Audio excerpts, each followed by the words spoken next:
The wind in Wyoming territory carried no promises of rain. It was a dry, rasping thing that scraped across the sun-scorched plains and tasted of dust and distance. In the autumn of 1878, it smelled of sagebrush, and near Jedediah Hart's claim, the faint, cold ghost of rusted iron.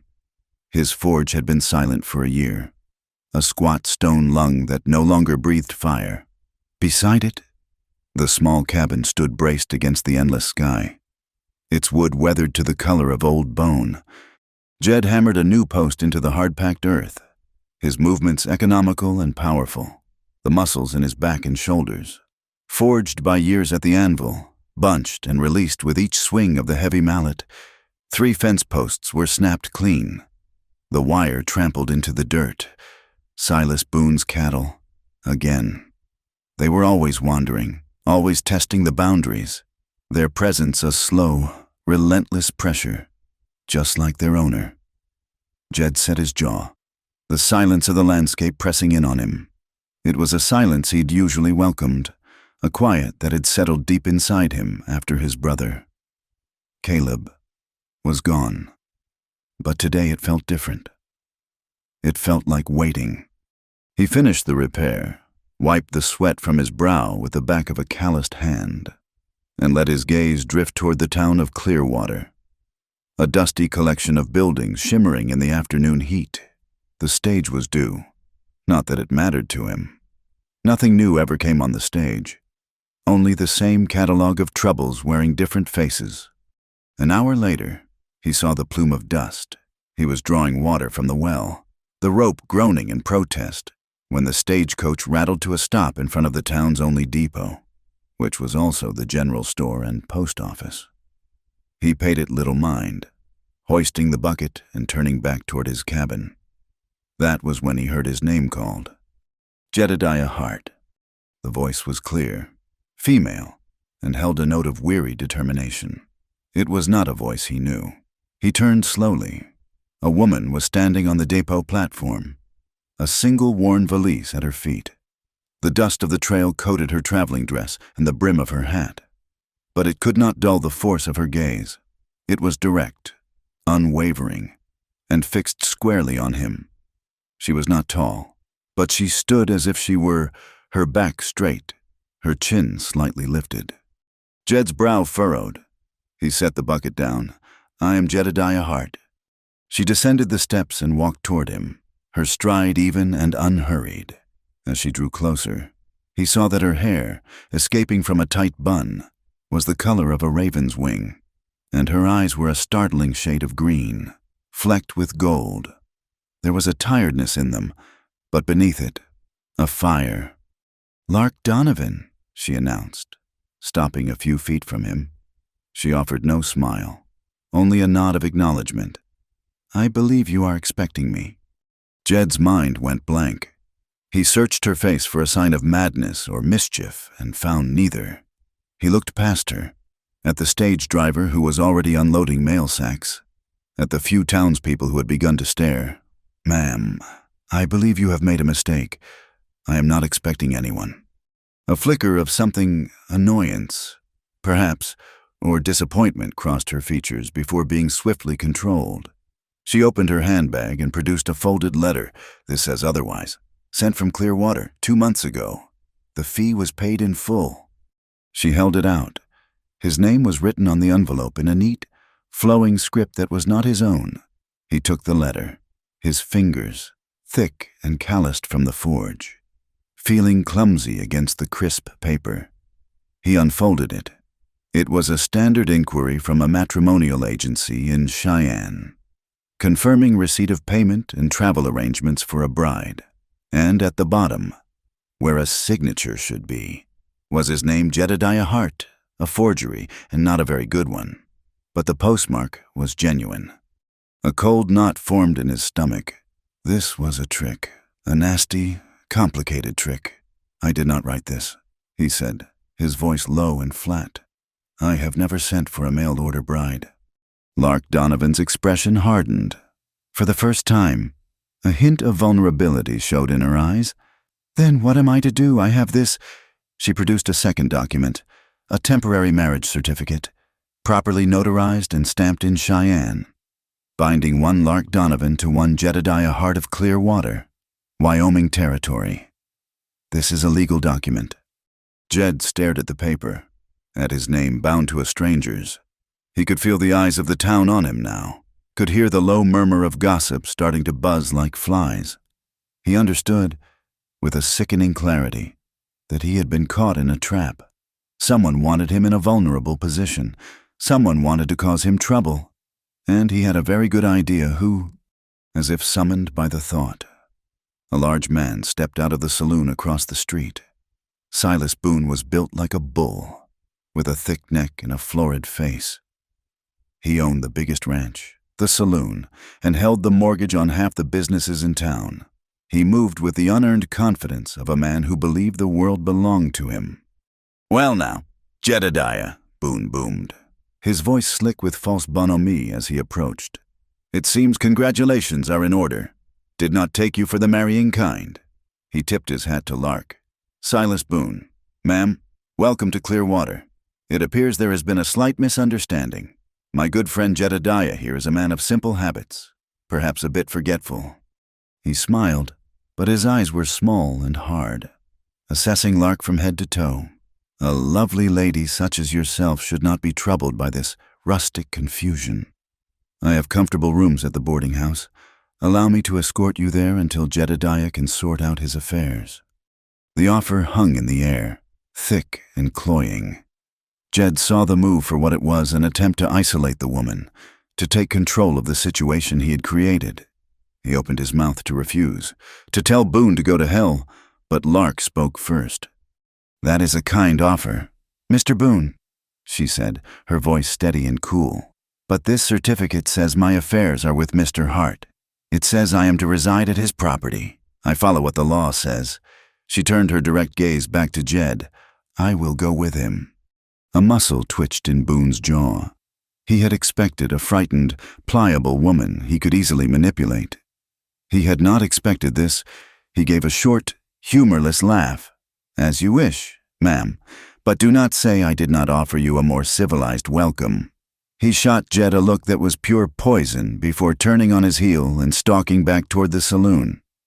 The townspeople, sensing the confrontation was over for now, began to drift away, eager to share the news. Jed was left standing in the dust with the woman who was, according to a forged document, his wife. He felt a grudging respect for how she had handled Boone. She was not easily cowed. "I cannot let you stay with me," he said. "Finally," the words felt rough in his throat. "This is a scheme. Boone is behind this. He wants my land. He thinks this will force my hand." "Force it?" how she asked, her eyes sharp and intelligent. "By making you look like a man who mistreats his new bride, by giving Sheriff Craddock a reason to investigate you for breach of contract." She folded her arms. "Mr. Hart, whatever game Mr. Boone is playing, I am now a piece on the board, and I have found that it is often safer to stay close to the other pieces than to be left alone on the edge of the map. The paper says I am to stay with you, for now. That paper is all the protection I have." He looked at her, truly looked at her. He saw the exhaustion she was trying to hide, the iron will that kept her standing so straight. She was right. Sending her away would be playing directly into Boone's hands. It would make him look guilty and leave her exposed. He was trapped. They both were. He let out a long, slow breath, the air tasting of dust. "3 days," he said, the words feeling like stones in his mouth. "You can stay for 3 days. We will use that time to figure this out, to prove this is a fraud." A small measure of relief softened her expression. "Thank you." He picked up her valise, which was heavier than it looked, and his water bucket. He said nothing more, just turned and walked toward his claim. She followed a few paces behind, her shadow long beside his in the setting sun. The cabin was one room, clean but Spartan. A narrow bed with a patchwork quilt stood against one wall, a stone hearth against another. A rough-hewn table and 2 chairs sat in the center. It was the home of a man who expected little from life, and got exactly that. He placed her valise by the door. "You can take the bed," he said, gesturing with his chin. "I will take the floor." "There is no need," she said, her gaze sweeping the small space. "A pallet of straw will do for me.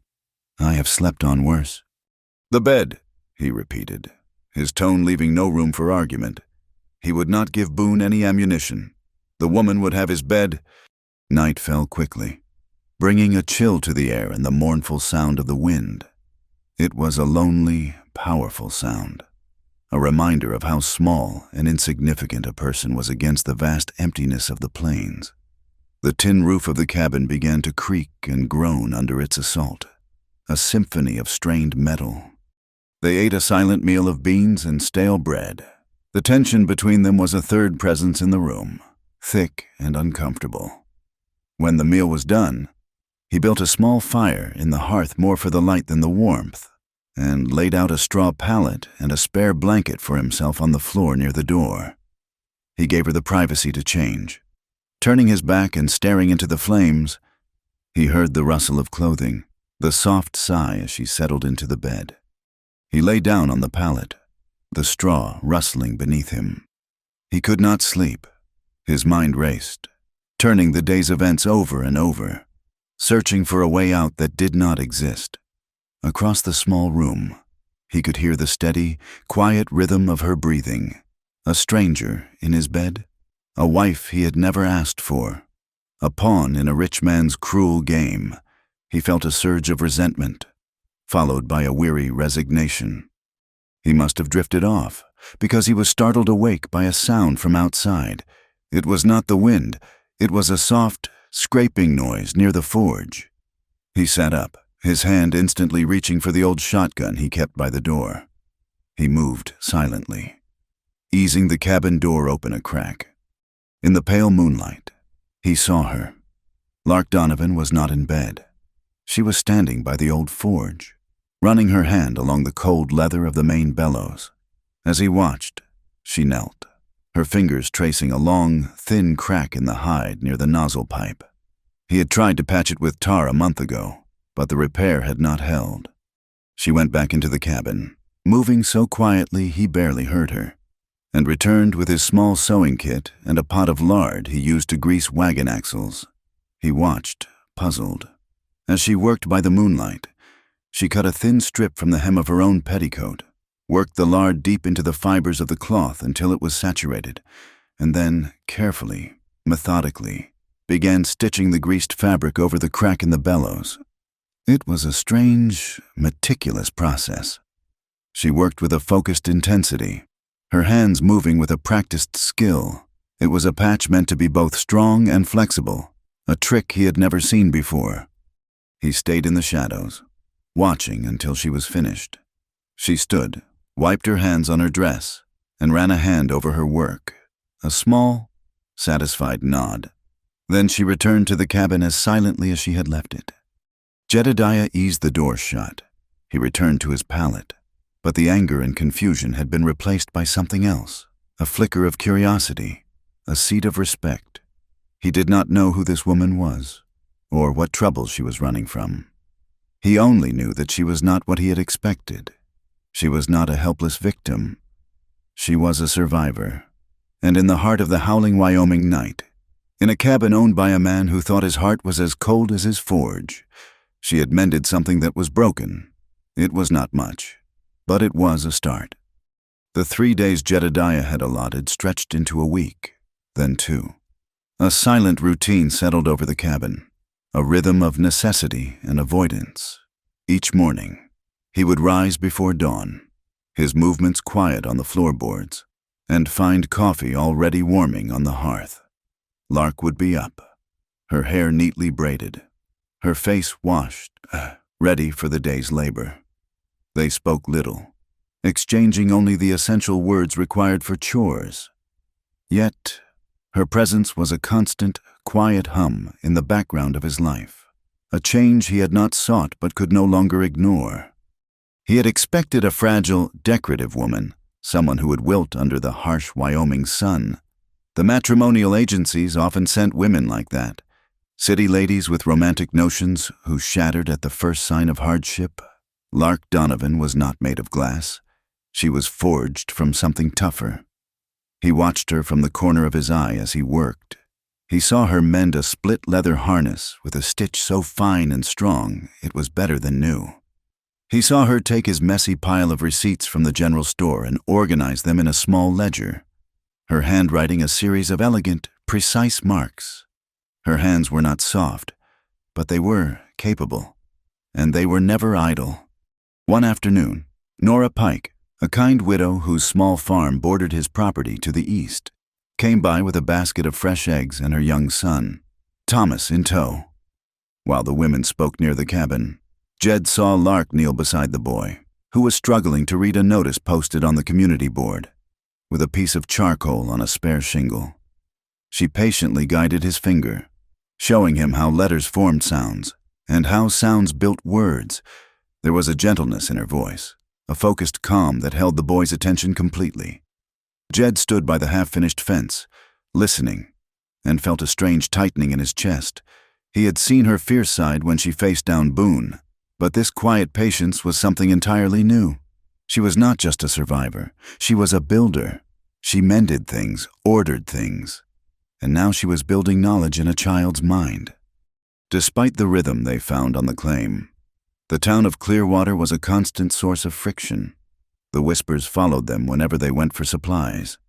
He heard the words mail-order bride spoken in hushed, speculative tones. The women looked at Lark with a mixture of pity and suspicion. The men looked at Jed with a knowing smirk, as if he had finally succumbed to a base and lonely desperation. The gossip was a persistent irritant, like a burr under a saddle blanket. Lark seemed unaffected, her back straight and her gaze fixed forward, but Jed could see the tension in her shoulders. He tried to ask her about her past once. As they were mending a coop for the chickens, he asked where she had learned to read and write so well. She gave him a brief, non-committal answer about a church school back east, her eyes distant. She never volunteered information. When he pressed, gently, about her family, she simply stated that she needed to stay put for 60 days. She was waiting for a letter. She explained, a letter from an army official at Fort Laramie. It would clear up a misunderstanding. That was all she would say. Her past was a locked room, and she held the only key. The official pressure began a few days later. Sheriff Craddock, a man whose loyalty to Silas Boone was the worst-kept secret in the territory, paid them a visit. He rode up to the cabin, his silver star glinting in the sun, his expression one of sober officialdom. He told Jed he had received a complaint, an anonymous complaint, he added, about the questionable nature of his cohabitation with Miss Donovan. He said he had a duty to investigate the legitimacy of the marriage certificate.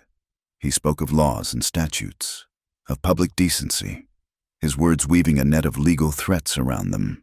The sheriff informed them that without a proper ceremony, witnessed and recorded, the temporary certificate from Cheyenne might not stand up to scrutiny. He would be looking into the matter. The visit was brief, but the message was clear. Boone was using the law as a weapon. That night, the silence in the cabin was heavier than ever. The sheriff's words lay between them, an unspoken threat. Jed knew that Craddock would find whatever he needed to find. He would declare the marriage invalid, charge Lark with vagrancy or something worse, and use it as leverage to drive Jed off his land. The next afternoon, the threat escalated from legal to physical. Jed was on the southern edge of his property, replacing a stretch of wire Boone's cattle had trampled again, when he saw them. It was Shorty Vale and 2 other hands from Boone's ranch. They were not just letting cattle stray. They were actively tearing down a section of his newly repaired fence, laughing as they did it. A hot, familiar anger surged through Jed. This was not about cattle. It was a deliberate provocation. He dropped his tools and strode toward them, his fists clenching at his sides. He told them to get off his land. Shorty, a wiry man with a mean-spirited grin, just spat a stream of tobacco juice near Jed's boot. He said that Boone figured this land would all be his soon enough, so he was just getting an early start on renovations. Jed did not waste any more words. He threw the first punch, a hard, driving blow that sent Shorty staggering back. For a moment, he had the advantage of surprise. But only for a moment. The other two men closed in, and the fight became a desperate, lopsided struggle. Jed was strong, and he knew how to handle himself, but he was outnumbered. A blow caught him on the side of the head, making his vision swim. Another punch buried itself in his gut, stealing his breath. He went down to one knee, the dry grass scratching at his cheek, the taste of blood in his mouth. He could hear them laughing as they moved in to finish the job. Then a sound cut through the air, sharp and final. The crack of a rifle. It was deafeningly close. Shorty and his men froze, their fists still raised. They turned, and Jed, looking up through a haze of pain, saw her. Lark was standing on the slight rise near the cabin, 100 yards away. She held his Winchester rifle, its stock pressed firmly against her shoulder. She was not aiming at any of them. The barrel was pointed to the sky, but the message was unmistakable. The next shot might not be. She did not say a word. She did not need to. Her stance, steady and resolute, said everything. Shortyvale cursed, a low, vicious sound. He and his men exchanged a look, their bravado evaporating in the face of a determined woman with a rifle. They backed away slowly, then turned and mounted their horses, riding off with a final volley of threats and insults. Lark held her position until they were out of sight. Only then did she lower the rifle. She walked toward him, her movements calm and measured. She knelt beside him, her face a mask of concern. She helped him to his feet, her grip surprisingly strong, and supported him as they walked back to the cabin. She cleaned the cut on his cheek with a wet cloth, her touch gentle but efficient. They did not speak of the fight. They did not need to. It was clear to both of them that things had reached a breaking point. Boone would not stop. Craddock would not stop. They were caught in a vice, and it was tightening with each passing day. That evening, as the sun set and painted the sky in shades of bruised purple and orange, Jed made a decision. He looked at Lark, who was sitting at the table, staring into the flickering flame of the oil lamp. He saw not a burden, but an ally. An unwilling one, perhaps, but an ally all the same. He owed her his protection, not just because Boone was using her to get to him, but because she had stood for him when no one else would have. He told her they had one way to fight back against Craddock, one way to make their arrangement legally unassailable. They would get married, properly, in the church, in front of Father Malloy and witnesses. It would be a real marriage in the eyes of the law, a shield they could use against Boone. He made it clear it would be a marriage in name only, a partnership for survival. They would continue as they were, with their separate spaces and silent understanding. It was a business arrangement, a necessary deception to protect them both. He watched her face, searching for her reaction. Lark listened without interruption, her expression unreadable in the dim light. She considered his words for a long time. The only sound the chirping of crickets outside. He saw the logic of his plans settle in her eyes. It was a cold, hard piece of sense in a world that had gone mad. She finally looked up, meeting his gaze directly. She said she agreed. It was the only way. For the sake of the law, they would be husband and wife. The wedding was not a celebration. It was a fortification. They stood before Father Malloy in the small, sun-bleached church, the air inside still and smelling of dry wood and old hymnals. Dust motes danced in the shafts of light slanting through the tall, plain glass windows. Outside, the Wyoming wind whispered a lonely sermon of its own. Nora Pike was their only witness, her presence a small, warm anchor of decency in a sea of calculation. She had brought a loaf of cornbread wrapped in a clean cloth, a simple offering that felt more sacred than any fancy gift. Lark wore her traveling dress, brushed clean, but still showing the faint stains of the trail. Jedediah stood beside her in his cleanest work shirt, his hands scrubbed raw, but unable to hide the calluses and old burns that mapped his history. He felt awkward and out of place. a rough iron tool set upon a delicate altar. Father Malloy, a man whose faith had been weathered by years on the frontier, kept his words simple and direct. He spoke of partnership, of mutual support in the face of hardship, his gaze kind and understanding. He knew this was not a union born of affection, but he also knew that in this land, survival was its own sacred vow. When the time came for the rings, Jed reached into his pocket. He had spent the previous night at the forge, the first time he had fired it up in a year. The familiar roar of the bellows, the rhythmic clang of the hammer, had been a strange comfort. He had not crafted anything of gold or silver. He had taken a simple rod of iron, heated it to a glowing orange, and hammered it into a plain, unadorned circle. It was dark and heavy, with the faint, swirling patterns left by the hammer. It was a piece of himself, honest and without pretense. He took Lark's hand. Her fingers were cool and steady in his. As he slid the iron ring onto her finger, he looked at her, truly looked at her, and the words came to him, unplanned and unadorned as the ring itself. "I was told I had ordered a graceful bride," he said, his voice low and rough, meant for her ears alone. "But the woman who came has awakened a part of my heart I thought long dead." He saw a flicker of surprise in her green eyes, a brief, unguarded moment where the wall she kept around herself seemed to tremble. She did not look away, nor did she smile. She simply held his gaze, a silent acknowledgement passing between them that was deeper than any spoken vow. She had no ring for him. They had not thought of it. The single iron band would have to bind them both. Father Malloy pronounced them husband and wife. The legal document was signed, witnessed by Nora, and the small, stark ceremony was over. Nora Pike pressed the warm cornbread into Lark's hands with a whispered blessing, her eyes full of a kindness that asked no questions. They walked back to the cabin under the vast, indifferent sky, the new legal and spiritual weight of their union settling between them. In practice, nothing changed. Jedediah still slept on his pallet by the door. Lark still kept to the bed. The invisible line that divided the small cabin remained firmly in place. Yet, a subtle shift had occurred.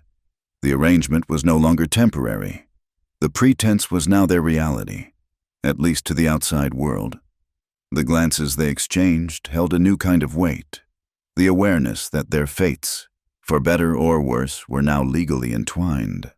A few nights later, as a cold wind rattled the window panes and hinted at the coming winter, she finally began to speak. They sat at the table, the ledger she kept open between them, the flickering lamplight casting long shadows on the walls. She had been quiet all evening, her gaze lost in the flames. "Sheriff Craddock believes I am some kind of fugitive," she said softly, not looking at him.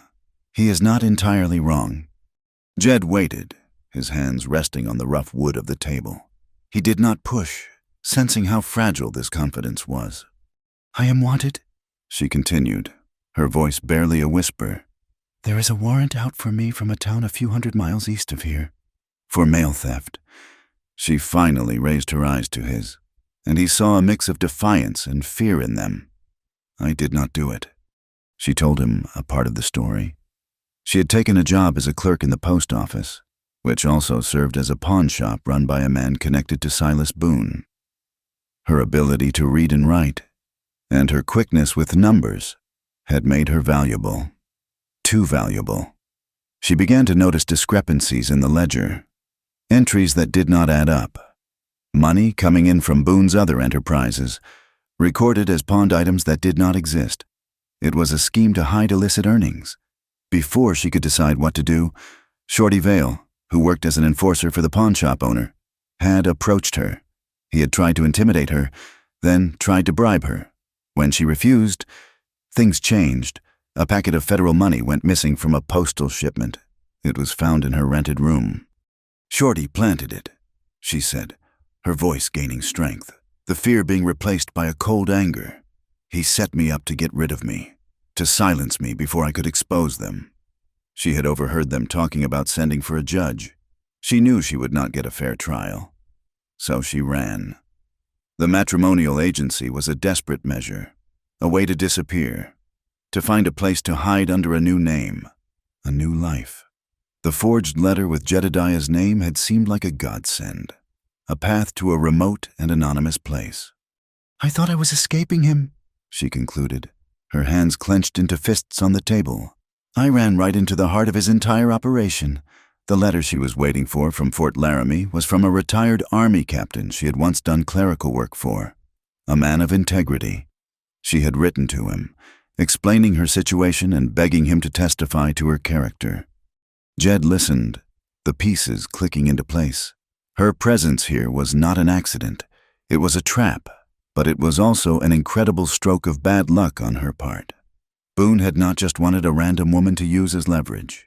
He had, through his network of villainy, snagged someone who could actually destroy him. As the days shortened and the cold deepened, the land itself seemed to turn against them. The relentless sun had baked the plains to a brittle crust. The grass was yellow and withered. The creek that ran through Jed's property slowed to a muddy trickle, and then disappeared altogether, leaving a scar of cracked earth. The water in his well, once deep and reliable, grew shallow. Each bucket he drew was heavier with silt and lighter with water. His small herd of cattle grew restless and thin, their lowing calls filled with a thirsty misery. The drought, which had been a background concern, now became a daily crisis. Jed worked tirelessly, digging the well deeper, but the earth was like iron, and his progress was slow and discouraging. The cold wind was a constant thief, stealing what little moisture remained from the ground. It was a losing battle, and the specter of failure haunted him. Losing his herd would mean losing his claim. It would mean Boone had won without ever throwing another punch. One evening, he came back to the cabin, his body aching, his hands blistered, and his spirit at its lowest ebb. He had hit a solid shelf of rock and could dig no further. The well was nearly dry. He slumped into a chair, the bitter taste of defeat in his mouth. Lark watched him, her expression thoughtful. She had seen his struggle, the growing desperation in his eyes. She walked to the door and stood for a long time, looking out at the dying landscape, her head tilted as if she were listening to something he could not hear. "My mother's people," she said, her back still to him. "They taught us how to listen to the land, not with your ears, but with your feet, with your whole body." She stepped outside. Jed followed, curious despite his exhaustion. She walked slowly, crossing a patch of withered grassland, her boots making soft, crunching sounds. She stopped, closed her eyes, and stood perfectly still. He saw her bare hands were held out slightly from her sides, her palms facing the ground. She looked like a diviner, but she held no rod. She was listening. "The earth has a breath," she murmured, so quietly he had to strain to hear her over the wind. "Where there is water moving underground, even a little. The breath is different. It is cooler. The sound is lower." She began to walk again, a slow, spiraling pattern, her body tensed in concentration. He saw it as a fool's errand, a desperate turn to folk magic in the face of disaster. Yet, he did not stop her. He had tried his way, the way of sweat and iron, and it had failed. He watched as she stopped, knelt, and pressed her ear to the ground. She stayed like that for a full minute, then rose and moved 20 paces to the left, and did it again. Finally, in a shallow depression where a few stubborn green-tinged weeds still clung to life, she stopped for a long time. She pressed her palm flat against the cracked earth. A look of intense focus was on her face. "Here," she said, her voice certain. She opened her eyes and looked at him. "It is not deep, but it is here. I can feel it." Doubt warred with a sliver of hope inside him. It seemed impossible, but the certainty in her eyes was a powerful force. He fetched a shovel and a pickaxe. He broke the ground where she stood. The first foot was dry, dusty, and hard as brick. The second was the same. He gritted his teeth, feeling the foolishness of the act, the burn in his tired muscles. This was pointless. "Keep going," she said, her voice calm and steady beside him. He swung the pickaxe, and this time it bit into something different. The sound was a dull thud, not a sharp crack. The earth that came up on his shovel was darker, damper. A thrill went through him. He dug faster, the exhaustion forgotten, replaced by a frantic energy. Another foot down. The soil was cool and moist to the touch. He threw down the shovel and began to scoop with his hands, and then he felt it. A cold, wet seepage. Water. He looked up at her, his face smeared with dirt, his heart pounding. She stood in the twilight, the wind whipping strands of dark hair across her face, her expression calm, vindicated. In that moment, he saw her not as Lark Donovan, the mail-order bride, the woman caught in his troubles. He saw a person of profound and unexpected power, someone whose knowledge ran deeper than his own, drawn from sources he could not begin to understand. The respect he had felt for her began to transform into something closer to awe. She had not just found water. She had given them a chance. She had shown him that in the heart of the dying land, there was a secret life, and she, the unwanted stranger, was the only one who knew how to listen to its heartbeat. The new well changed the rhythm of the days. The constant, gnawing worry about water receded, replaced by the simple, satisfying work of sustaining life. With the cattle watered and a small garden plot taking root near the cabin, a space opened up in Jedediah's mind, a space that had long been occupied by the specter of thirst and failure. His eyes turned, inevitably, to the silent forge. It stood like a stone tomb, a monument to a part of himself he had buried. Looking at it now, he felt not the familiar ache of loss, but a new, tentative stirring of purpose. One morning, he did not head for the fence line. He walked to the forge, ran a hand over the cold anvil, and began to clean away the year's accumulation of dust and rust. Lark watched him from the cabin doorway, a question in her eyes. He did not need to speak. She came out, wiping her hands on her apron, and stood beside him. "The bellows," he said, his voice rusty from disuse, much like the tools he was cleaning. "Your patch is good, but the whole thing needs oil and care if it is going to breathe right." He expected her to nod and return to her own chores. Instead, she picked up a rag. "Show me what to do." And so, they began. The work was slow and methodical. He showed her how to treat the old leather with Neat's foot oil, working it in with slow, circular motions until the hide grew supple again. He cleared the fire pot of hardened clinkers, his hammer ringing with a sharp, clear sound that echoed in the quiet air. He organized his tools, the tongs and swages and fullers, laying them out as a surgeon would his instruments. Through it all, she was there, not as a helper, but as an apprentice. She learned the names of the tools, listened as he explained how the draft from the bellows controlled the heart of the fire, how different colors of glowing metal spoke a language of temperature and temperament. When the time came to light the fire, a real fire, a working fire, a small crowd of memories and doubts rose up in him. He hesitated, the flint and steel heavy in his hand. Lark seemed to understand. She moved to the long handle of the bellows without a word.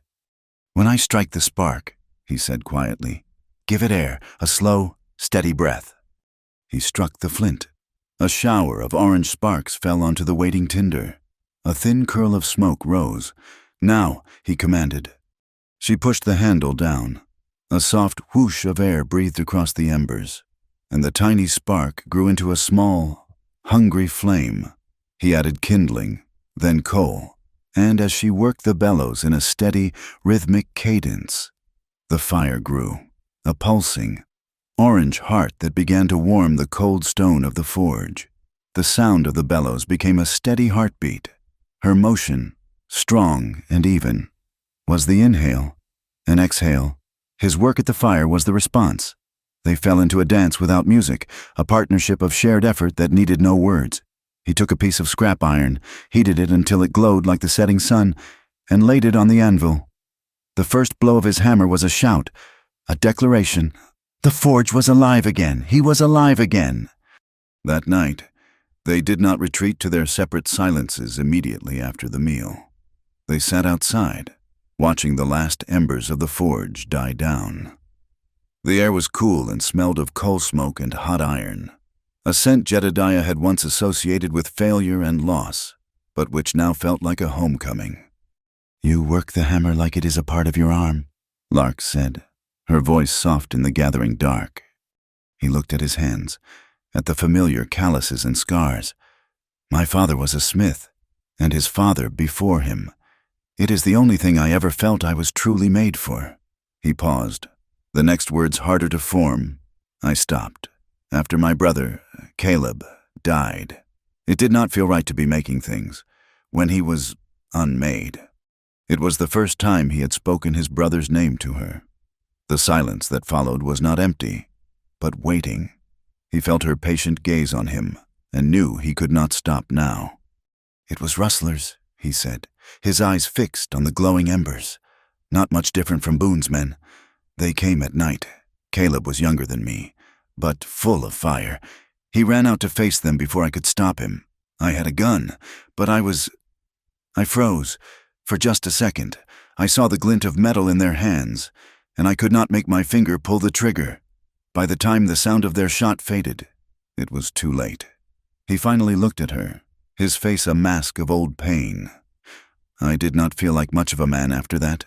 A smith can fix anything made of iron, but he cannot fix that." She did not offer him pity. She offered him something better. "A man is not what he feels in one moment of fear," she said, her voice firm. "A man is what he does the next day, and the day after that, you are still here. Jedediah, you are working this land. You are fighting for it. That is the measure of a man."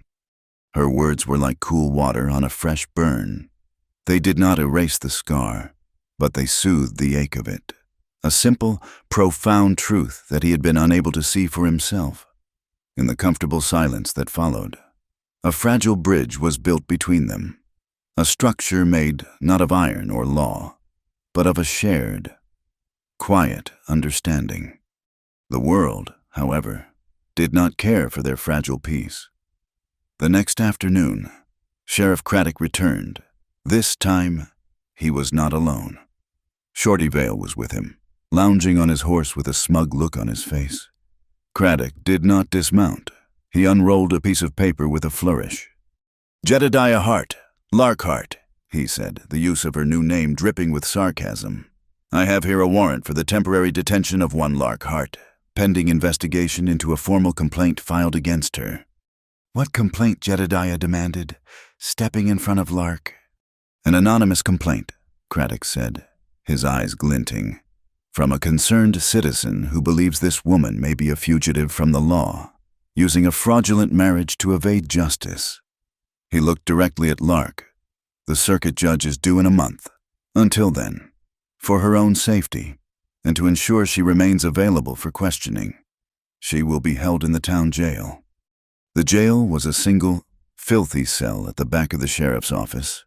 It was a cage, and Craddock held the key.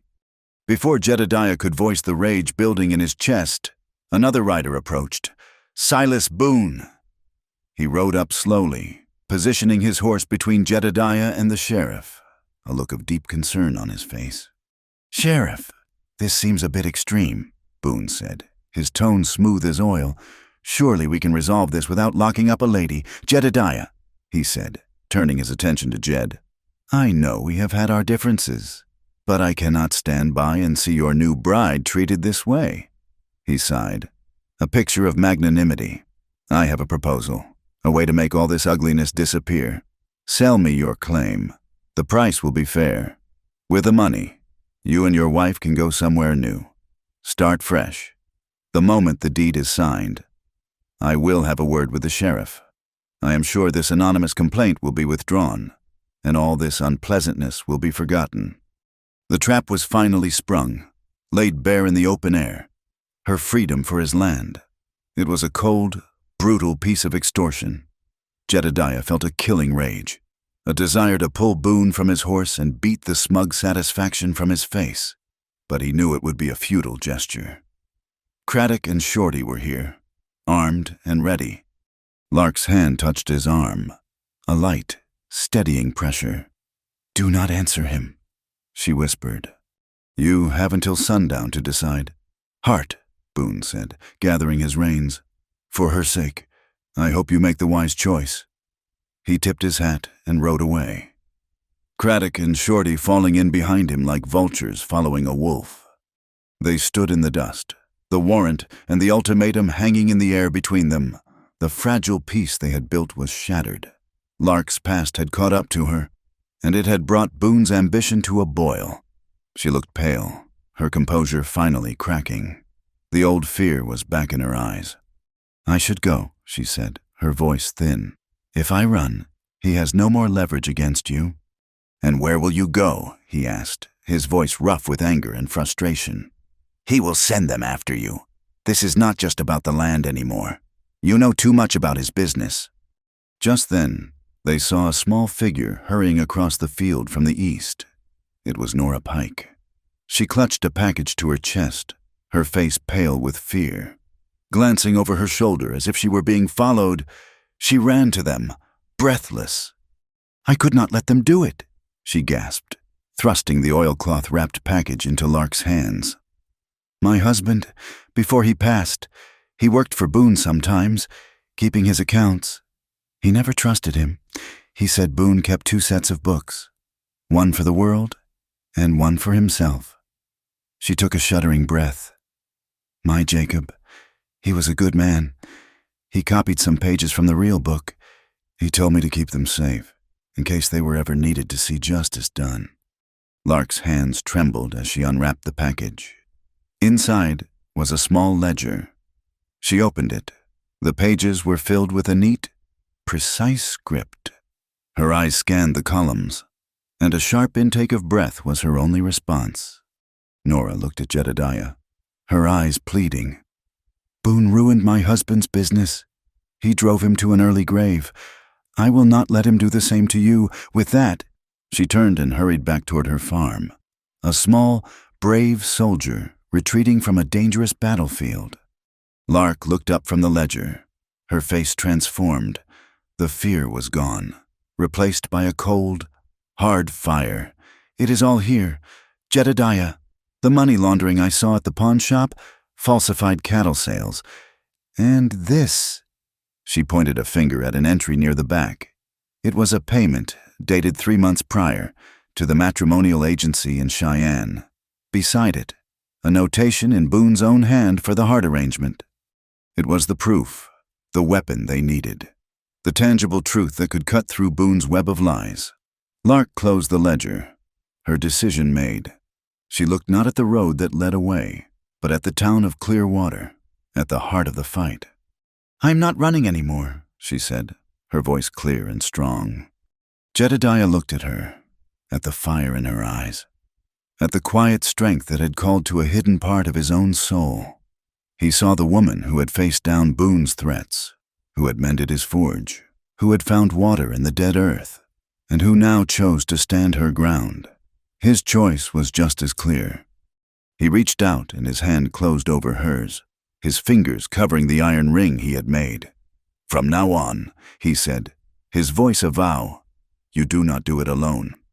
The ultimatum from Silas Boone expired with the last rays of sunlight, but sundown brought a threat far older and more impartial than a greedy man's ambition. The sky, which had been a clear, cold blue, began to curdle, thickening with a bruised gray light from the north. The wind, a constant companion on the plains, changed its voice. It lost its dry, rasping whisper and took on a high, mournful whine that scraped at the nerves. Jedediah, standing by the new well, felt the temperature drop, a sudden, shocking plunge that stole the warmth from his bones. He saw the first snowflake, a lone, delicate speck, and then another, and another. Within minutes, the air was a churning vortex of white. "Lark!" he yelled, his voice snatched away by the rising gale. "Get the stock in, all of them! She was already moving. The quiet promise they had made to each other, to face this together, was now being tested by a force that cared nothing for human bargains. They worked in a frantic, synchronized ballet against the storm's fury. The snow was no longer falling. It was driving horizontally, a blinding sheet of ice and wind that stung any exposed skin. They herded the nervous cattle into the small, sturdy lean-to, their breath pluming in the frigid air. The chickens were secured. The cabin windows shuttered. The world shrank to the small circle of their frantic activity, the roaring of the wind a constant, deafening presence. They were forcing the last of the young calves into the shelter when they heard it, a sound louder than the storm itself, a deep, groaning crack of timber, followed by a splintering crash. Jedediah's head snapped up. The old barn, the one he had planned to repair next spring, the one that housed their precious winter hay, had partially collapsed under the weight of the wind and the sudden, heavy snow. A section of the roof had caved in, and one wall leaned at a drunken, impossible angle. Panic, cold and sharp as an icicle, pierced through him. Two of the newest calves, born just a week prior, had been in there, separated for warmth. Without a thought, he started running toward the wreck, the snow already past his ankles. Lark was right behind him, a length of rope coiled in her hand. The scene at the barn was chaos. Splintered beams and loose roof planks lay in a tangled mess. The wind howled through the new gaps in the structure, tearing at the hay inside. They found one calf, shivering but unharmed, huddled in a corner. The other was trapped, its leg pinned beneath a heavy roof beam. The small animal let out a piteous, terrified cry. "The beam is too heavy to lift," Jedediah shouted over the wind. "We need leverage." There was no time to think, only to act. He grabbed a long, sturdy fence post while Lark soothed the frightened animal, her voice a low, calming murmur against the storm's shriek. He jammed one end of the post under the beam and threw his entire weight against it. The wood groaned in protest. He felt his muscles strain, the cold burning in his lungs. For a moment, nothing happened. "Now, Lark," now he grunted, putting every ounce of his strength into the effort. She was already there, pulling the calf, guiding its panicked scrambling until its leg was free. The moment the animal was clear, Jedediah let the beam crash back down. He scooped the shivering calf into his arms, its small body a trembling weight against his chest. They fought their way back through the blizzard, the cabin a distant, hazy beacon of light. They burst through the door into the relative quiet, the storm's roar immediately muffled. They were soaked, shivering, and gasping for breath. The two rescued calves huddled near the hearth, their sides heaving. Jedediah barred the door, shutting out the raging world. The cabin, once a place of tense boundaries and unspoken distances, had become a tiny, crowded ark. They were stripping off their frozen outer layers when the oil lamp on the table flickered once, twice, and then died, plunging the room into a deep, profound darkness. The only light came from the hearth, where the fire had burned down to a bed of sullen, red embers. The wind found every crack in the cabin's walls, sending icy fingers of air into the small space. The cold was no longer just outside, it was inside with them, a palpable, predatory thing. Jedediah threw more wood on the fire, but it was a small defense against the overwhelming chill.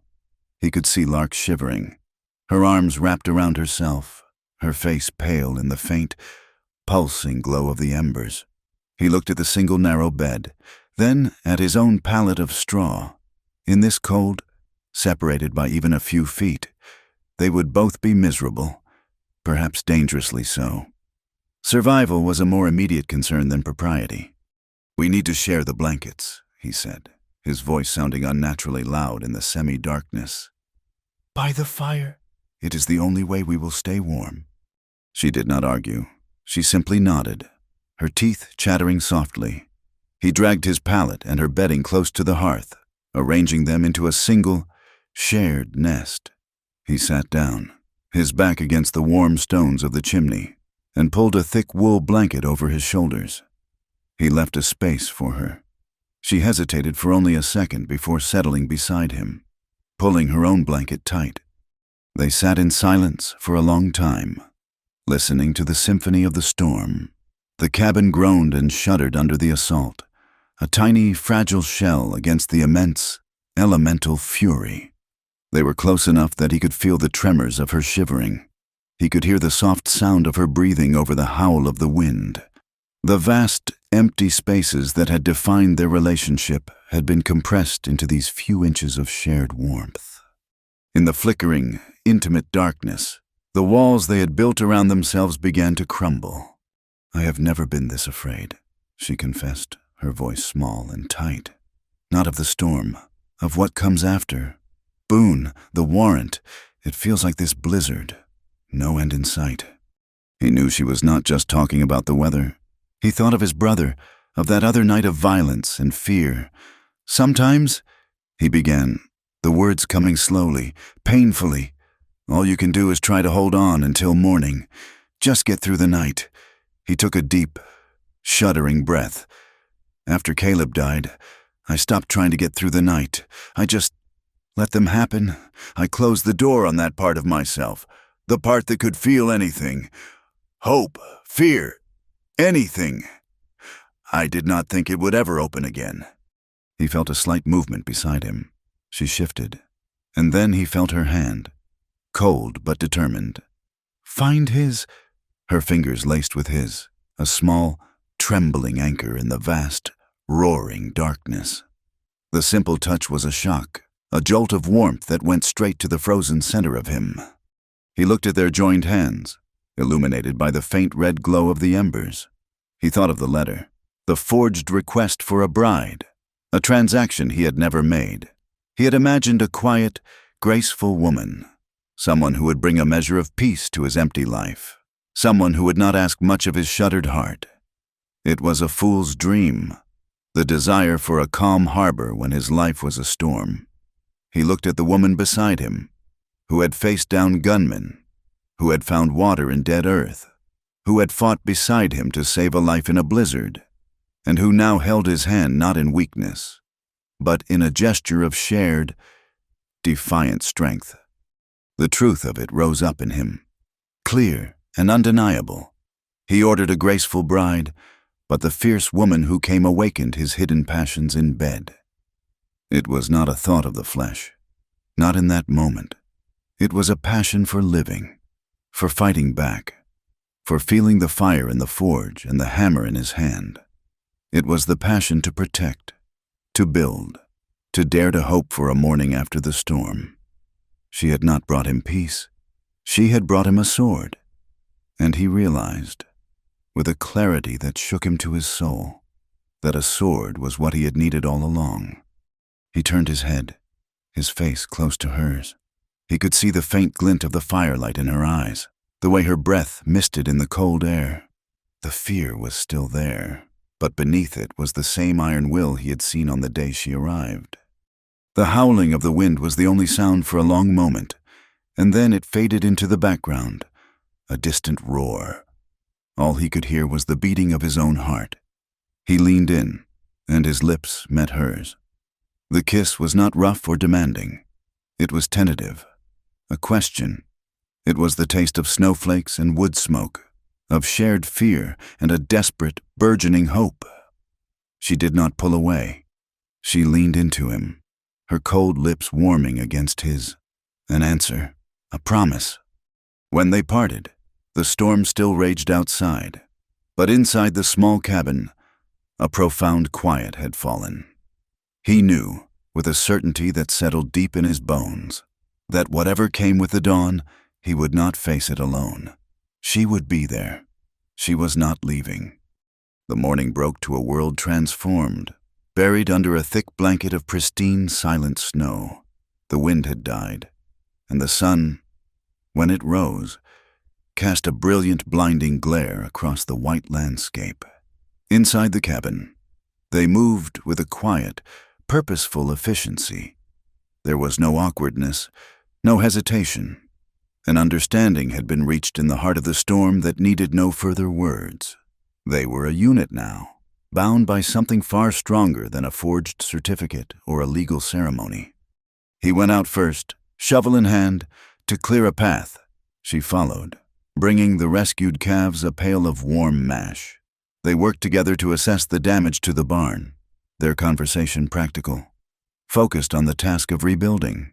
But when he handed her a tool, their fingers brushed, and the brief contact was a current of shared memory. When their eyes met across the snow-covered yard, the distance was gone, replaced by a deep, quiet intimacy that was as solid and real as the frozen ground beneath their feet. The pretense was over. The partnership was real. The love, like a seed planted in a frozen field, had broken through. The snowbound world imposed a period of quiet, a forced armistice. For 3 days, the town of Clearwater was cut off, and the claim was an isolated island in a sea of white. Inside the cabin, the storm's aftermath was a time of quiet industry and unspoken change. The invisible line that had once divided the room was gone, erased by the shared ordeal. They moved around each other with a new, easy grace, their conversations weaving between the practical necessities of survival and the careful, deliberate piecing together of a strategy. The centerpiece of their planning was the ledger Nora Pike had delivered. By the light of the fire, they studied its pages, the neat columns of Jacob Pike's handwriting a testament to a quiet man's courage. Jedediah provided the context, recognizing the names of ranchers and homesteaders who had been slowly squeezed out by Silas Boone. He saw the patterns of debt, the foreclosures on loans for land that was always undervalued. Lark, with her clerk's eye for detail, followed the flow of money. She saw how profits from Boone's saloon and other, less savory ventures were funneled through the pawn shop, emerging as legitimate loans or purchases. "It is a complete record of his greed," she said, her finger tracing a line, "but the circuit judge will see this as one man's word against another. Jacob Pike is not here to testify. Boone will say it is a forgery, a revenge ledger from a disgruntled employee." "It is the truth," Jedediah said, his voice a low rumble. "We have to prove it is," she countered. "We have his motive for the letter, right here." She pointed to the entry detailing the payment to the matrimonial agency. "But we do not have proof that he was the one who sent it. The postmark on the letter I received was from Clearwater. It looked genuine." Her brow furrowed in concentration. To make a convincing forgery, he would not have just faked the signature. He would have needed a forged postal stamp. Jedediah looked at her, understanding dawning in his eyes, something Shorty Vale would have handled. "Exactly," she said. "And a man like Shorty is not careful. He is arrogant. He would not destroy the tool after a single use. He would keep it. A thing like that would make him feel powerful." The problem was how to find it. They could not simply walk into the bunkhouse at Boone's ranch, nor could they search Shorty's room at the boarding house without being seen. They needed a plan that was both subtle and swift. The opportunity came a few days later, when the thaw had made the road to town passable again. Jedediah loaded a broken plowshare onto his wagon, a genuine piece of equipment that had snapped during the previous season's planting. He told Lark his plan in a low voice as they hitched the horse. He would go into town and head for the saloon, making a show of complaining about his broken equipment. Shorty and Boone's other men were always there in the afternoon. He would say he needed a special tool from the back of the general store, a place that also served as a storage area for freight and the personal effects of boarders like Shorty. The store owner, a man indebted to Boone, would not refuse Jedediah's request, but his presence would create a diversion. That would be her chance. Lark's face was pale, but her eyes were determined. "Be careful," was all she said. The main street of Clearwater was a morass of mud and slush. Jedediah played his part, his voice loud enough for the men in the saloon to hear as he talked to the blacksmith. "As predicted." Shorty Vale sauntered out, a smirk on his face. To mock Jedediah's misfortune, Jedediah ignored him. Heading into the general store, while he kept the owner occupied in the cluttered front of the shop, arguing over the price of a new rivet set. He knew Lark would be slipping in through the back loading door. Lark moved through the dim, musty storeroom like a ghost. It smelled of burlap, old leather, and dust. She found the corner where Shorty kept his saddlebags and bedroll. Her heart pounded in her chest as her fingers searched through his meager belongings. She found a greasy pack of cards, a half-empty bottle of whiskey, a tarnished silver dollar, and then, wrapped in an oily rag at the very bottom of a saddlebag, she felt it, a small, heavy block of carved wood and metal. She unwrapped it. It was a postal cancellation stamp. It read, Clearwater. We owe. Tear. She held it up to the sliver of light coming through a crack in the wall. She looked closer, her breath catching in her throat. The letter A in the word water had a tiny, almost imperceptible chip in its crossbar. It was the flaw of a forger, a small mistake that a casual glance would miss. But it was definitive. It was the proof they needed. She wrapped it back up and slipped it into her pocket. Her mission accomplished. They did not wait for Boone to make the next move. They knew the circuit judge was still weeks away, and Boone and Craddock would not let them live in peace for that long. The next morning, they rode into town together. Jedediah was armed with his shotgun, held loosely in the crook of his arm. Lark carried nothing but Nora Pike's ledger. She did not go to the sheriff's office. She walked to the center of the street, directly in front of the saloon, and she waited. It did not take long for a small crowd to gather. People were curious. The quiet blacksmith and his mysterious mail-order bride standing in the middle of the street was a spectacle. When a dozen or so people had gathered, she opened the ledger. Her voice, when she spoke, was not loud, but it was clear and carried in the still morning air. "My name is Lark Hart," she began. "Many of you know me only as the woman who answered a mail-order bride letter. What you do not know is that the man I married, Jedediah Hart, never sent that letter." A murmur went through the crowd. Silas Boone and Sheriff Craddock appeared in the doorway of the saloon, their faces thunderous. Lark ignored them. She held up the ledger. "This is a book kept by the late Jacob Pike. It is a record of the truth of this town.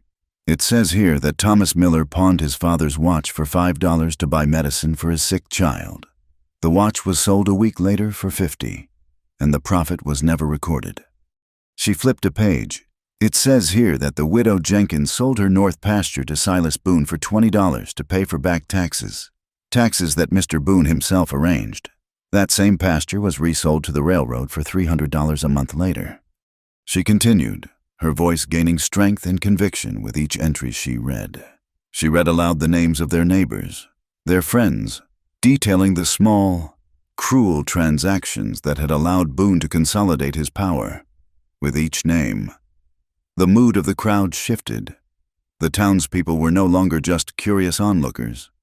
They were hearing the stories of their own misfortunes, the secret history of their own subjugation.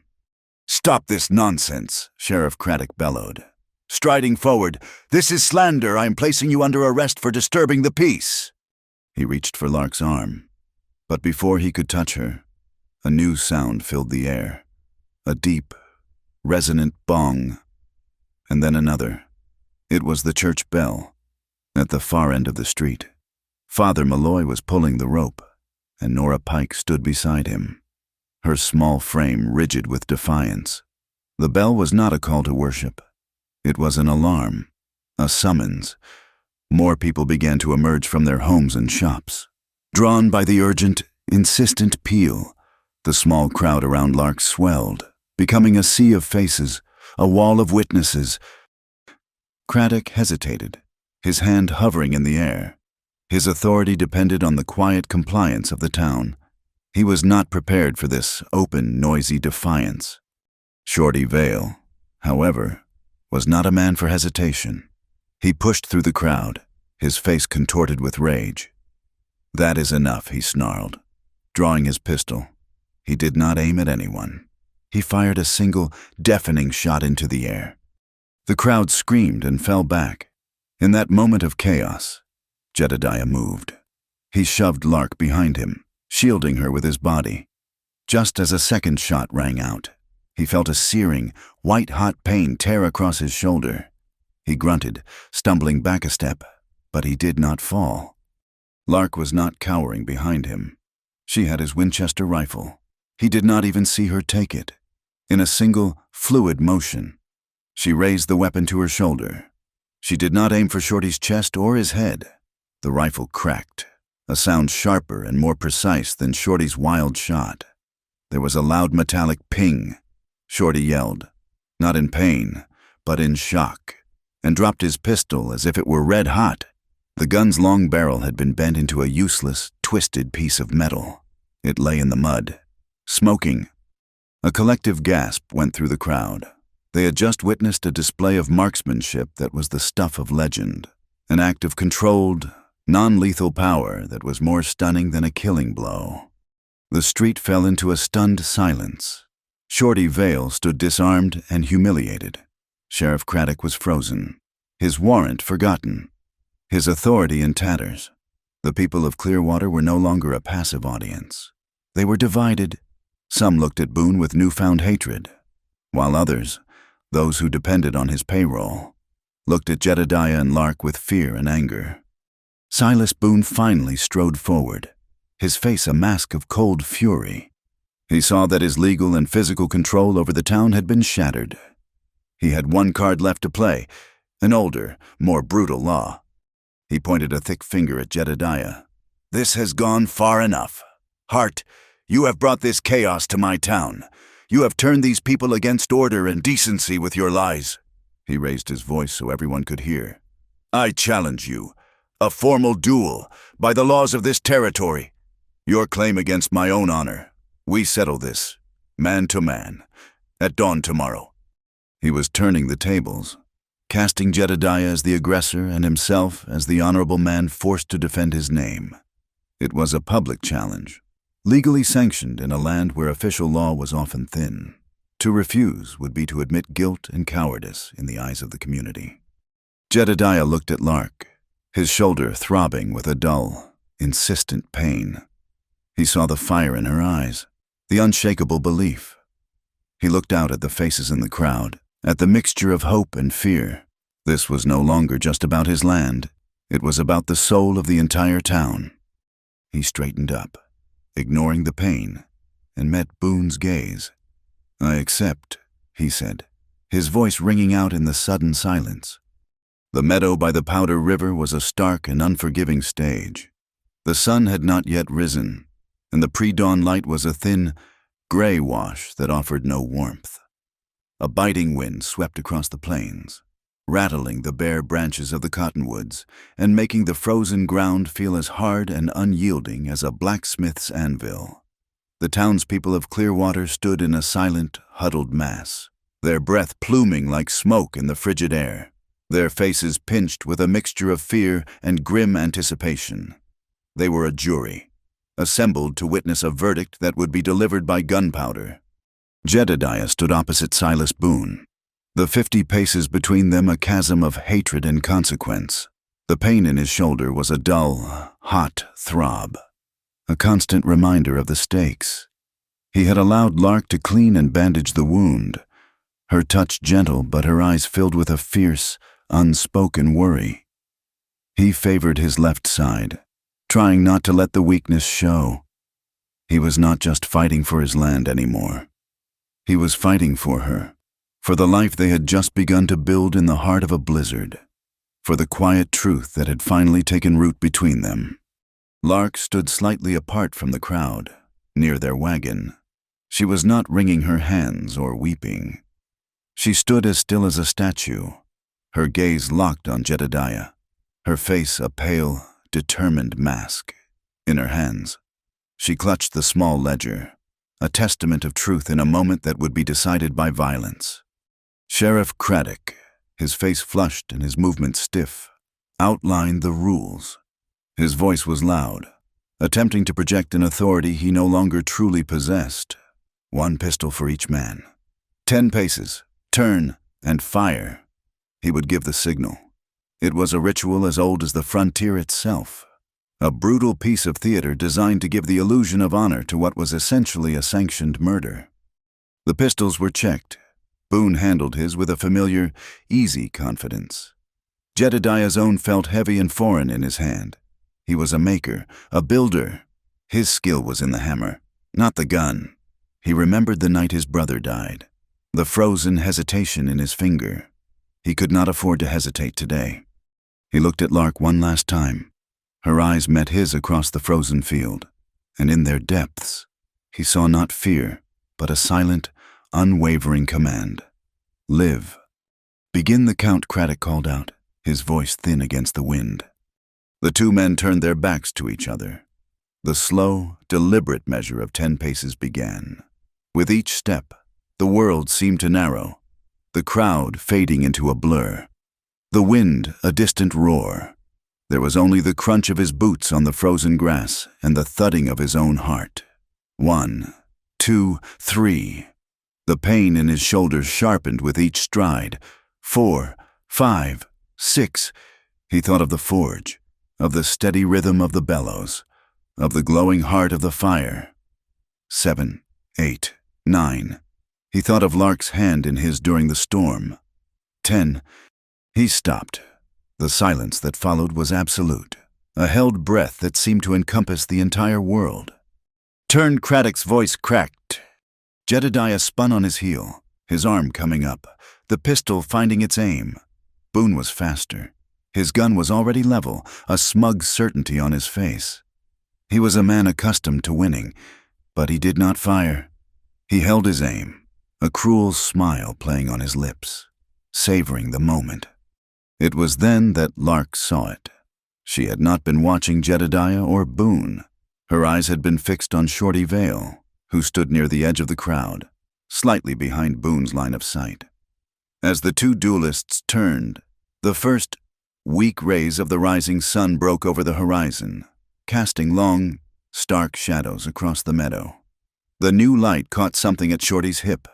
It was a flicker of light where no light should be, not a button or a buckle, but the clean, cold glint of polished steel. A second gun, tucked into his belt, hidden by his coat. The plan was clear in an instant. If Jedediah's shot was true, or if he somehow survived Boone's, Shorty would be the insurance. He would be the second, unseen assassin. His shot lost in the confusion. It was a cheat, a coward's move to guarantee victory. There was no time to shout a warning. The word would die in her throat before it reached Jedediah, and it would only make Boone fire sooner. Her mind raced, seizing on the only option. The only weapon they had that was not a gun. In the back of the wagon, where they had loaded it that morning more out of habit than design, was Jedediah's favorite cross-peen hammer. Without a second thought, she lunged for the wagon bed, her hand closing around the smooth, familiar hickory handle. Boone was beginning to squeeze the trigger, his smile widening. In a single, fluid motion born of pure, desperate instinct, Lark spun and threw the hammer. Her arm moved in a smooth, desperate arc. It was not a wild toss. It was a throw aimed with all the focused intensity of her being. The hammer spun through the air, a dark comet of forged iron, on a perfect, straight trajectory. It was an act of pure, unthinking faith in the man she loved. Jedediah saw the movement from the corner of his eye. He saw the hammer arcing toward him. He did not question it. In the split second he understood. He did not try to catch it. He reacted with the instinct of the forge, the knowledge of angles and metal ingrained in his very bones. As Boone's pistol finally flashed, Jedediah dropped his own aim slightly and thrust his left hand, the hand of his wounded shoulder, forward. He met the flying hammer not with his palm, but with the back of his wrist. The impact was jarring. He did not catch the hammer so much as deflect it. Its trajectory changed, the heavy iron head whipping downward. The same instant, Boone's bullet tore through the air, searing the space where Jedediah's chest had been a moment before. The deflected hammer, continuing its arc, crashed into Boone's outstretched gun hand with a sickening crunch of metal and bone. Boone screamed, a sound of pure agony and shock. His pistol flew from his shattered fingers and landed in the grass. He staggered back, clutching his ruined hand, his face a mask of disbelief. Jedediah did not hesitate. He lunged forward, ignoring the fire in his own shoulder, and drove his good fist into Boone's jaw. The bigger man went down hard, his head hitting the frozen earth with a dull thud. He lay there, groaning, defeated not by a bullet, but by a blacksmith's tool and a smith's grit. For a moment, the entire crowd was frozen in stunned silence. Then, a new threat emerged. Shorty Vale, his face a snarl of panic, was drawing the second pistol, but he was too late. The spell was broken. Several men from the crowd, their faces hard with a newfound courage, surged forward. They tackled Shorty before he could even raise the gun, wrestling him to the ground and pinning his arms. One of the men held up the hidden pistol for all to see. The sight of the second gun, the undeniable proof of the cheat, sent a wave of fury through the onlookers. The justice of the duel had been a lie. Sheriff Craddock stood as if turned to stone, his face the color of ash. His world had crumbled in the space of 10 seconds. Father Malloy and Nora Pike stepped forward from the crowd, their faces grim. "Sheriff," Father Malloy said, his voice ringing with moral authority, "you have seen a crime committed here. You have seen this treachery with your own eyes." Lark walked onto the field, her composure absolute. She went first to Jedediah, her hand briefly touching his cheek, a silent, profound confirmation. Then she turned to Craddock. She held up the ledger. "And here is the record of 100 other crimes. Sheriff, along with this," she reached into her pocket and produced the forged postal stamp. Holding it out for him to see, "I believe you will find the flaw on this stamp matches the postmark on the letter that started all of this." The sheriff was trapped. The evidence was irrefutable. The entire town was his witness. His loyalty to Boone was a noose that was tightening around his own neck. He looked at Boone, groaning on the ground. He looked at Shorty, struggling in the grip of his neighbors. He looked at the hard, unforgiving faces of the townspeople. He made the only choice a man like him could make. He chose to save himself.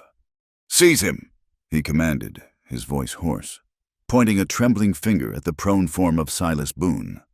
He walked over to Shorty. "You are under arrest for conspiracy and attempted murder." He pulled out a set of iron cuffs. As the cold metal clicked around Boone's wrists, the fight seemed to drain out of him, replaced by a sullen, venomous silence. Shorty, however, began to babble, his cowardice spilling out in a torrent of truth.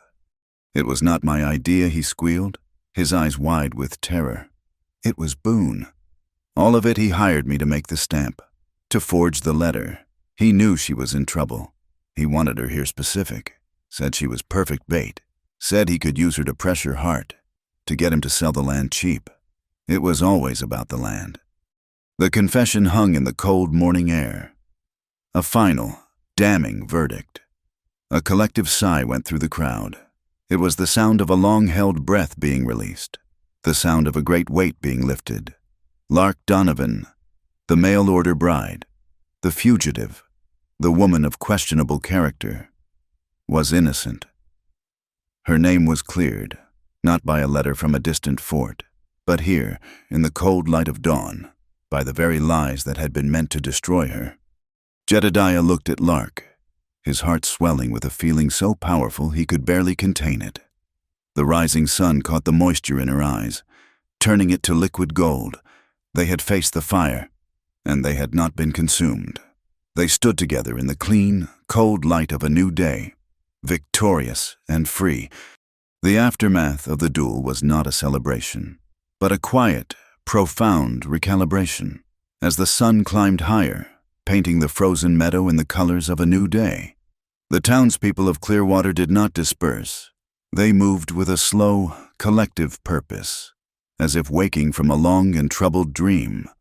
Silas Boone was hauled to his feet, his face a mask of silent, murderous rage, and locked in the very jail cell he had intended for Lark. Shorty Vale, weeping with a coward's relief, was locked in with him. Jedediah leaned on Lark, the strength of her small frame a solid, grounding presence. The bullet had only grazed him, tearing a hot furrow through the muscle of his shoulder, but the shock and strain of the morning had left him pale and unsteady. Nora Pike was at his side in an instant, tearing a strip from her petticoat to make a clean pressure bandage, her movements brisk and maternal. Sheriff Craddock, a man hollowed out by his own compromised authority, seemed to shrink before the eyes of the town. He took the ledger from Lark's hand as if it were a hot coal, his fingers trembling. He took the forged stamp. He took witness statements, his pen scratching across the paper, the words a formal record of his own undoing. He was no longer a predator.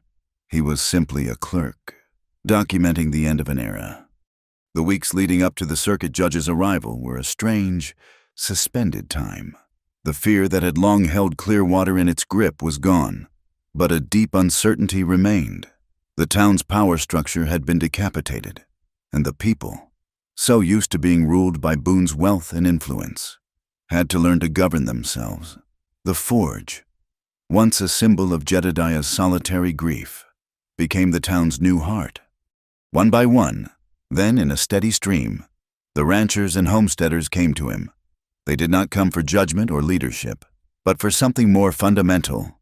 They came with broken tools, with wagon wheels that had lost their iron rims, with plows that could not break the hard ground. They came to have things mended. With his arm in a sling, Jedediah could not work the heavy hammer himself, but he could direct the fire. He taught men who had only ever known the feel of a rope or a shovel how to read the color of the steel, how to work the bellows, how to make the anvils sing. Lark, in turn, took her ledger and her clear, precise handwriting and created a new set of books, not for one man's profit, but for the community's survival. She organized a system of barter and credit, a cooperative where a mended plow could be traded for a share of the harvest, where a day's labor at the forge was worth a side of bacon or a dozen jars of preserved peaches. She worked from a small desk set up on the porch of the cabin, the sun on her back, and people who had once whispered about the mail-order bride now came to her for fair accounting and honest counsel. When the circuit judge finally arrived, a stern, gray-bearded man named a name who had seen everything the frontier had to offer, the trial was little more than a formality. The evidence was overwhelming. Shorty Vale promised a lighter sentence, sang like a canary, detailing every dirty deal and quiet threat Boone had ever orchestrated. The ledger, authenticated by the testimony of a dozen wronged citizens, was read into the record. The flawed postal stamp was the final, irrefutable proof. Silas Boone was sentenced to 15 years in the territorial prison for fraud, extortion, and conspiracy to commit murder. Sheriff Craddock was publicly stripped of his badge and dismissed from his post in disgrace, a man without power or purpose, who quietly left town on the next morning's stage, the day after the judge left. Jedediah and Lark stood before Father Malloy in the small church once more. This time, there was no pretense, no grim necessity. This time, the church was full. The entire town, it seemed, had come to witness the union. Sunlight streamed through the windows, illuminating the faces of their neighbors, faces that were now open and friendly. Nora Pike had baked a real cake, 3 tiers high and decorated with wild prairie flowers. Jedediah wore a new shirt, and the bandage was gone from his shoulder, leaving only a faint, healing scar. Lark wore a simple dress of pale blue cotton that Nora had helped her sew, and her dark hair was adorned with a few of the same small, bright flowers that graced the cake. When the time came, Jedediah took her hand. He did not have a new ring. He simply held up her hand, where the plain iron band he had forged in a night of desperation still rested. "This ring was made in haste and in fear," he said, his voice clear and steady, reaching every corner of the crowded church. "It was meant to be a shield, but it became something more. It became a promise. It represents the strength we found when we had nothing else. It is the truest thing I have ever made." He looked directly into her eyes, his heart in his own. "Lark Donovan Hart, I chose you in a storm. And I choose you now, in the sunshine. Will you be my wife, for real this time, for all the days to come? Tears welled in her eyes, but her smile was as bright as the morning. I will, she whispered. I already am. The celebration that followed spilled out from the church into the town square, a joyous, communal affair filled with music, food, and laughter. The shadow of Silas Boone was finally gone, and in its place was the warmth of a community that was learning to mend itself. In the months that followed, life settled into a new, beautiful rhythm. The forge was rarely quiet, its hammer a steady heartbeat in the center of town. On the porch of the cabin, a long bench was installed, and 3 afternoons a week, Lark held a small school. She taught the children of Clearwater, and even a few of the adults, how to read and write, using old catalogs and the good book as their texts.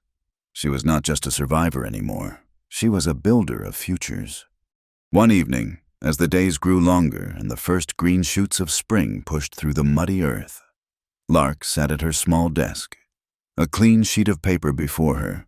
The new postmaster, a decent man elected by the townspeople, had assured her the mail was now reliable. With a steady hand, she began to write. She wrote to postmasters in towns to the east, to churches, to army forts, asking for any information about a young woman with dark hair and green eyes, her younger sister, from whom she had been separated years ago. It was a search born not of desperation, but of hope. She was no longer running. She was reaching out from a place of safety and strength, a place she could finally call home.